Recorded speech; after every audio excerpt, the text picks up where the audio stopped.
Hello, I'm Daniel, and this is the first video of my new Primeval Fantasy channel. I live in Southern Indiana, and I've been working on some iteration of my role-playing game really for decades. In the past few years, I finally decided to present it to the world, and so that's my daily grind now. Role-playing games offer a broad array of options in the kind of experiences that they generate. Sadly, many gamers either don't step back to consider what they truly want, or they believe that what they inherited is as good as it can get. But that's just not true.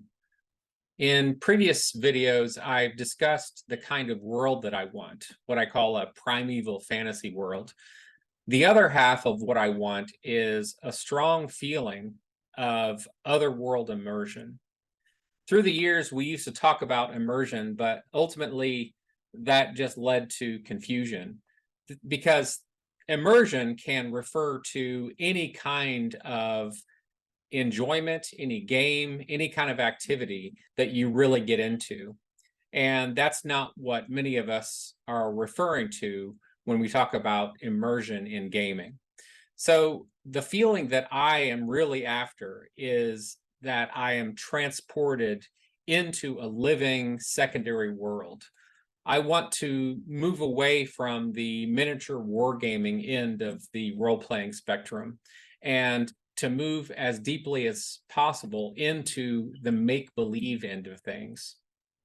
As much as I love war games and board games, it's not the experience I want when I'm playing a role-playing game. I don't want the detached feeling that comes from looking down on my character as a set of numbers or as a set of algorithms.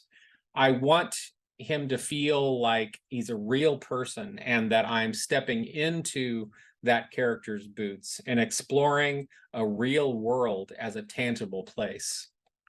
This kind of experience happens to us when we get engrossed in well-written novels and films and shows. We stop being aware that we're actually reading or watching any kind of production. We feel pulled into the fiction. And that's what I want when I role play. And that's what I want to help facilitate to my players when I'm GMing them. But we really can't just brute force ourselves into the feeling of otherworld immersion. It requires changing a multitude of gaming methods and presuppositions.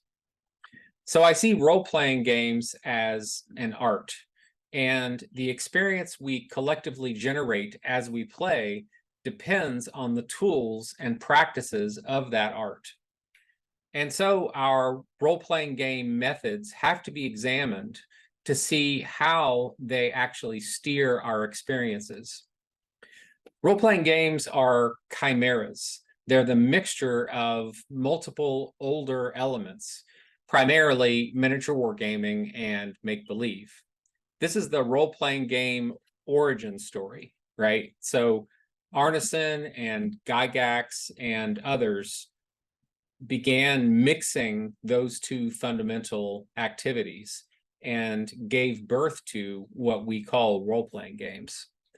But because of that mixture, these first role players were doing both activities at once. They were doing the mechanics, the numbers and dice on the one hand, and the make-believe with everything that that entails on the other. In my own quest to maximize the kind of immersion that I want, I discovered that I had to question all of the fundamentals of how role-playing games are played out. I think that the reason many gamers, in spite of their desires for this kind of immersion, are not getting it is, in some part at least, because they're not changing the fundamental gaming methods.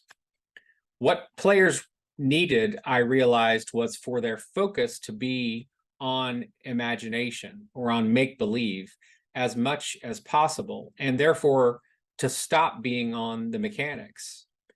But I never believed that the mechanics didn't matter, because I'm convinced that they do in a variety of ways that I'll discuss elsewhere. But for now, the important point is the focus of the players generates their experience. So from psychologists, we learn about what's called switching costs, and you can Google this.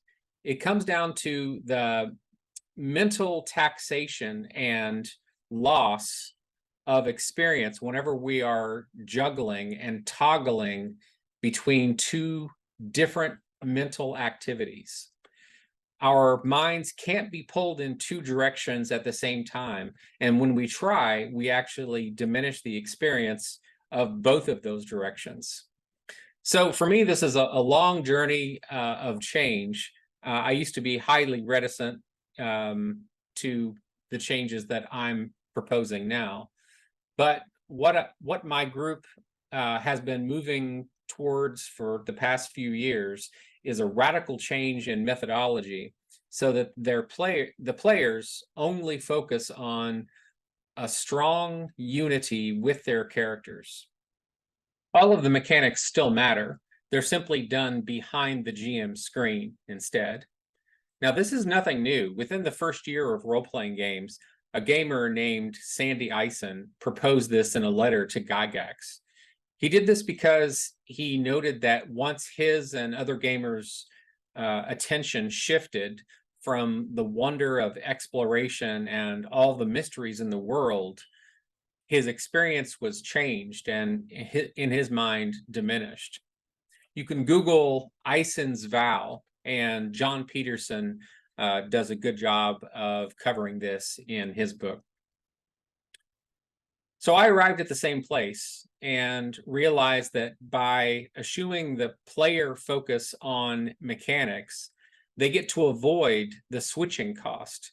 They are free to delve purely into imagination and to see through their character's eyes. So just one quick example, if you have a character who is searching for something or someone, and you roll the dice and you know the mechanical results, you can then know for a certainty that there's no one there. The dice and the mechanics just told you so. But when only the GM sees the numbers and the mechanics and then relays to you what your character would perceive, the mystery remains. And you are united with your player character in perception. This is just one trick to strengthen the unity between you and your character. And that in turn strengthens this immersion that we're after. There are many changes that require a deep dive to explain, and I'll do so in other videos. And I'll stop this one for now. But the first ubiquitous obstacle I've found is that gamers are so reticent to making serious changes. They act as if the role-playing style that they inherited is some kind of a dogma that you just don't dare let go of. And I think that that's silly. If you want something badly enough, in this case, this strong sense of immersion, then it seems that you would be willing to let go of what you've inherited and at least try new things. And I'm not asking anyone to accept my conclusions as some new kind of dogma, just that you're willing to try them and see if they give you the same kind of results. All right, well, thanks for listening. I'll be adding new videos as time goes on that discuss my experiments and how it's enriched my own group's game and the immersion that we're after. Thanks a lot.